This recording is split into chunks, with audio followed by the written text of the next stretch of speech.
소크라테스 익스프레스. 철학이 우리 인생에 스며드는 순간. 에릭 와이너 지음, 김하연 옮김. 어크로스 출판사. 루소가 그리 좋아하지 않았던 도시 뇌셔텔에서 아침을 맞이한 뒤 루소가 뇌셔텔보다도 더 싫어했던 작은 마을 모티에로 향하는 기차를 탄다.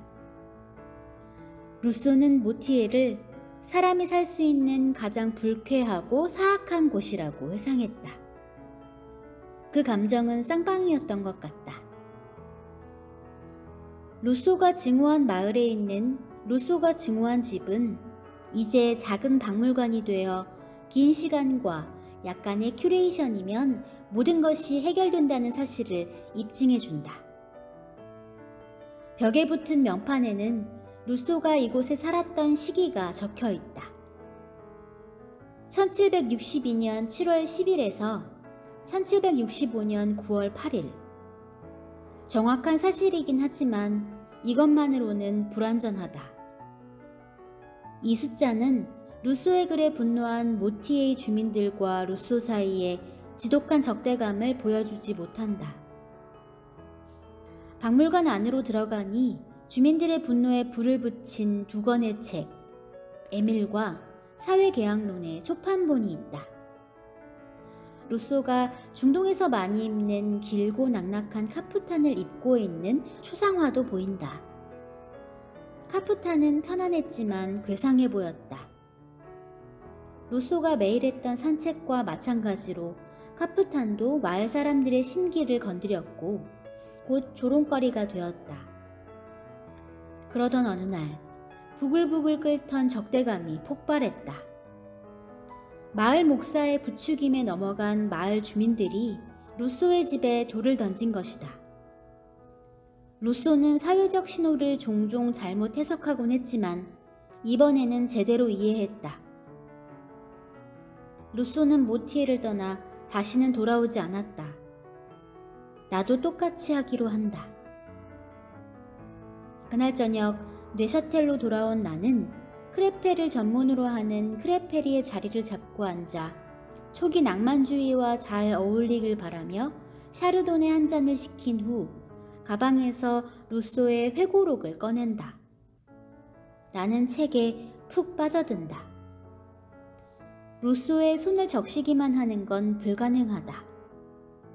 머리부터 뛰어들든가 아예 뛰어들지 않든가 둘 중 하나다.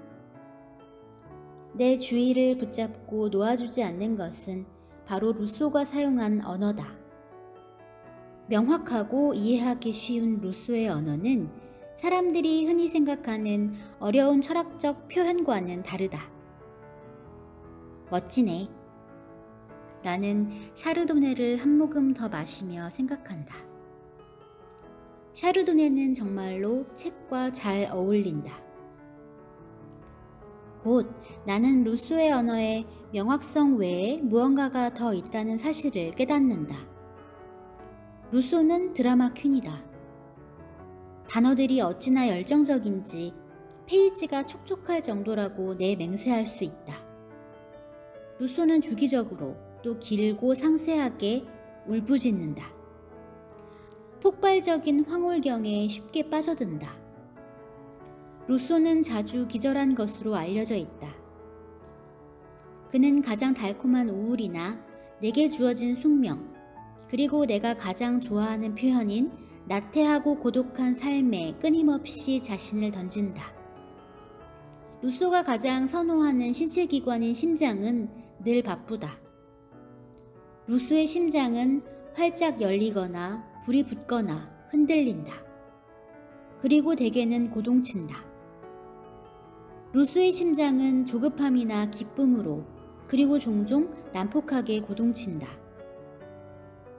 나는 보통 이런 심장 관련 표현에 반감을 느끼는 편이지만 루소는 예외다. 지나치게 화려하긴 하지만 루소의 글에는 거짓이 없다. 루소는 글을 꾸며내지 않는다. 루소의 철학은 다음 네 어절로 요약할 수 있다. 자연은 좋고 사회는 나쁘다. 루소는 인간의 자연적 선함을 믿었다. 자신의 저서 인간 불평등 기원론에서 루소는 자연 상태에 있는 인간이 노동도 언어도 없이, 거처도 바라는 것도 의사소통도 없이, 타인에 대한 욕구도 마찬가지로 타인을 해치고자 하는 욕망도 없이 숲속을 돌아다니는 모습을 묘사한다. 비열하고 옹졸하고 앙심을 품고 피해망상에 빠진 채 태어나는 사람은 아무도 없다. 사람을 그렇게 만드는 것은 사회다. 루소의 야만인은 과거에 대한 후회나 미래에 대한 걱정 없이 매 순간을 살아간다. 루소는 우리가 인간 본성이라고 생각하는 것 중 많은 것이 사실은 사회적 관습이라고 믿는다. 우리는 훈연한 브리치즈와 인스타그램을 향한 사랑이 자연스러운 것이라고 확신하지만 사실은 문화적인 것이다. 어쨌거나 1970년대 사람들은 활주로만큼 넓디 넓은 털 카펫과 넥타이를 자연스러운 것으로 여기지 않았는가. 오늘날에야 우리는 그것들이 끔찍하다는 사실을 이해하게 되었다. 심지어 경치처럼 자연스러운 것조차 문화의 영향을 받은 것일 때가 많다. 대부분의 유럽 역사에서 사람들은 산맥을 야만스러운 것으로 여겼다. 제정신인 사람이라면 자원에서 산으로 여행을 떠나지 않았다. 산이 경외의 대상이 된 것은 18세기 이후였다. 루소는 우리가 그 실체를 알아보기만 한다면 사회적 관습을 바꿀 수 있다는 좋은 소식을 전한다. 사회의 인위적 기교는 오래된 나팔 청바지만큼이나 쉽게 갖다 버릴 수 있다. 루소의 야만인은 스스로를 향한 사랑을 자주 경험하는데 루소는 이를 자기 사랑이라고 부른다. 이런 건강한 감정은 더 이기적인 종류의 사랑과는 다르며 루소는 이런 이기적인 사랑을 자기 편애라고 부른다. 전자는 인간 본성에서, 후자는 사회에서 비롯된다. 자기 사랑은 혼자 샤워하면서 노래를 부를 때 느끼는 기쁨이다. 자기 편애는 뉴욕 록펠러 센터에 있는 라디오 시티 뮤직홀에서 노래를 부를 때 느끼는 기쁨이다. 샤워실에서 노래를 더럽게 못 부를 수도 있다.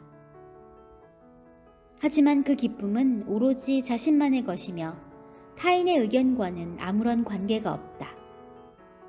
그러므로 루소는 이것이 더 진실한 기쁨이라고 주장한다. 이제 우리는 루소가 왜 걸었는지 이해할 수 있다.